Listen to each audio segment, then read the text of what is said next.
The Terracotta Army is one of the most remarkable archaeological discoveries in the entire history of mankind. A breathtaking monument that stands as a silent testimony to the ambition, vision, and imagination of China's first emperor, Qin Shi Huang, who dreamed not only of uniting China in his lifetime, but also of ruling for eternity. In the spring of 1974, a group of farmers digging a well near Xi'an in China province unearthed fragments of clay that turned out to be the first pieces of an entire underground empire, a massive army of life-sized terracotta soldiers built more than 2,000 years ago. This accidental discovery led to one of the most astonishing archaeological excavations ever undertaken, revealing a world that had been hidden beneath the earth since 210 BCE. The story behind the Terracotta Army begins with Emperor Qin Shi Huang himself,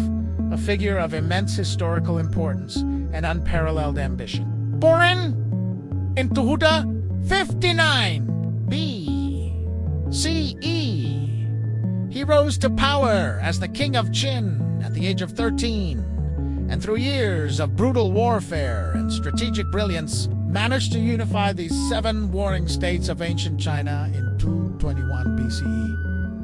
Creating the first centralized empire in Chinese history. But his dreams did not end there. He wanted to achieve immortality, to rule forever, not only over the living, but also in the afterlife.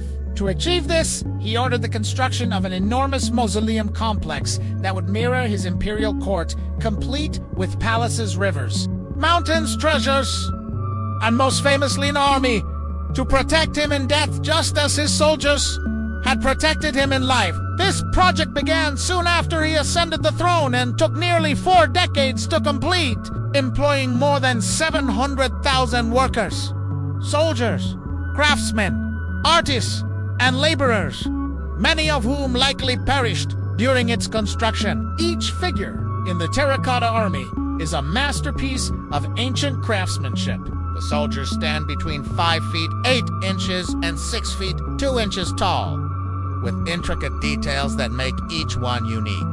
Their facial expressions, hairstyles, armor, and even postures are all distinct, suggesting that they were modeled after real soldiers who served in the emperor's army. The artisans of the Qin dynasty employed advanced techniques to mold, fire, and assembled these clay warriors using modular production methods that allowed for mass production while still preserving individuality. The level of detail is so refined that even the soles of the soldiers' shoes were carefully sculpted, though never meant to be seen. Originally, each figure was brightly painted in red, blue, green, and gold pigments, bringing them vividly to life. However, most of these colors faded rapidly once exposed to air during excavation. Still, traces of pigment remain, offering glimpses into how magnificent and lifelike these warriors must have looked when they were first created.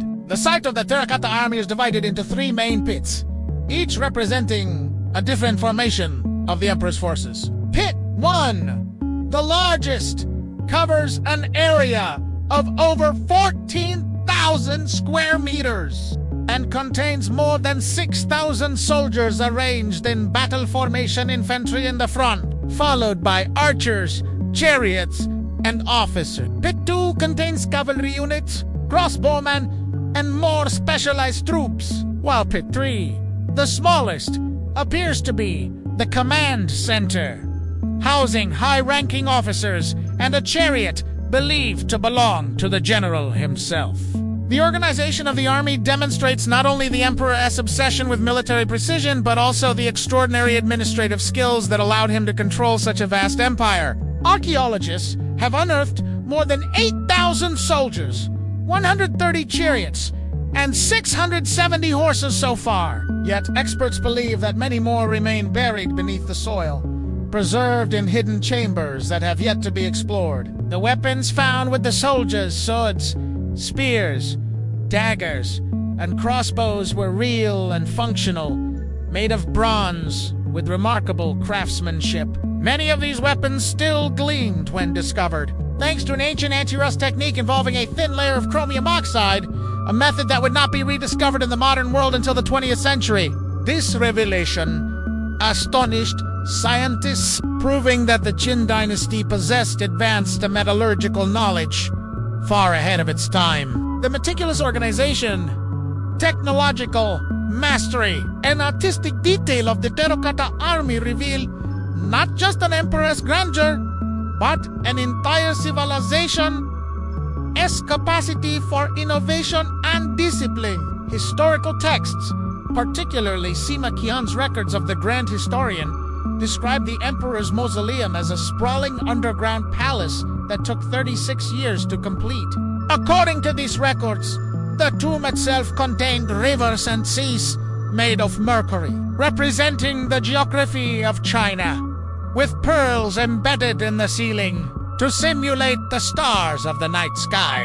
Modern scientific tests have confirmed unusually high levels of mercury in the soil near the tomb, suggesting that these ancient accounts were not mere legends. Yet the central burial chamber of Emperor Qin Shi Huang remains untouched to this day, as archaeologists fear that opening it prematurely could cause irreversible damage to its contents, just as exposure to air destroyed the pigments on the terracotta soldiers' Si Huang es questa for immortale was not confined to his tomb. Throughout his reign, he sent expeditions across the empire to search for the mythic elixir of life, hoping to achieve eternal existence. Ironically, some of these elixirs contained mercury, which likely contributed to his death at the age of 49 in 210 BC. His death was kept secret for weeks as his officials struggled to maintain control. But soon after his passing, the mighty Qin dynasty began to collapse. Within a few years, rebellions erupted, and the dynasty fell, lasting only 15 years in total. However, its legacy endured through the political, administrative, and cultural reforms that Qin Shi Huang introduced standardized writing, currency weights, and measurements, the construction of the first Great Wall, and the creation of a centralized bureaucracy that laid the foundation for 2,000 years of imperial China. The Terracotta Army thus stands as both a monument to the emperor's greatness and a warning about the price of absolute power. It embodies the duality of Qin Shi Huang's reign, visionary yet ruthless, unified yet oppressive, glorious yet haunted by fear of death. The soldiers, silent and steadfast, seem almost alive, their faces frozen in eternal vigilance. They represent not only the might of an empire, but also the dreams, labor, and suffering of countless anonymous workers who gave their lives to fulfill their emperor's vision. Standing before them today, visitors feel a strange connection, as if time itself has paused, allowing them to witness the grandeur of ancient China through the eyes of these eternal guardians. Since its discovery, the Terracotta Army has become a symbol of China's cultural heritage and national pride. In 1987, UNESCO declared the site a World Heritage Treasure, recognizing its significance not just for China, but for all humankind. Millions of tourists visit the site each year, walking through vast exhibition halls that preserve and protect the soldiers under giant steel roofs. Modern technology, including 3D scanning, infrared photography, and ground-penetrating radar, continues to reveal new insights into the construction methods and materials used. Scientists are even experimenting with preservation techniques to prevent further pigment loss and to possibly restore the warriors' original colors in the future. The Terracotta Army's discovery also transformed global perceptions of ancient China, showcasing its artistic sophistication and scientific advancement. It became clear that this was not merely an ancient civilization of dynasties and battles, but a culture that valued order, symmetry, and endurance, qualities that continue to shape China's identity even today. The army's very existence challenges our understanding of mortality, faith, and legacy. It asks profound questions. How far will human beings go to defy death? What does true immortality mean?